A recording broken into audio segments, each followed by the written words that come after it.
वालेकुम फ्रेंड्स, ये मैदे के लिए कैप्सूल है। एसोमेप्राज़ोल और ओमेप्राज़ोल इसका फार्मूला है। आप लोग ये जहन में रखें, इसके बाद मैं आप लोगों को बताऊंगा इसके बारे में। ये एज़ोमैक्स है, एज़िथमा और मैक्रोबैक। ये एज़िथ्रोमाइसिन है और ये एंटीबायोटिक है। दोस्तों, एंटीबायोटिक कभी भी मुस्तनद डॉक्टर और फार्मासिस्ट के मशवरे के बगैर बिल्कुल भी नहीं लेनी है, चाहे जो भी एंटीबायोटिक हो। हमारी वीडियोस का मकसद जो है वो इंफॉर्मेशनल एंड एजुकेशनल पर्पज़ है।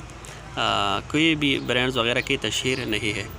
अक्सर आप लोगों ने देखा होगा कि ये जो दवाई है, इस पे आप लोगों को कहा जाता है कि आप लोगों ने निहारमू लेनी है। तो निहारमू का मतलब ये है कि आपने ये खाने से 1 घंटा पहले या खाने के 2 घंटे बाद लेनी है। इसमें लॉजिक ये है कि जब आप लोग 1 घंटा पहले ये दवाई लेती हो तो इस घंटा में दवाई की तोड़ फोड़ यानी डिसइंटीग्रेशन, एब्जॉर्प्शन यानी जज़ब हो जाता है, तो फिर खुराक के साथ इसकी इंटरेक्शन नहीं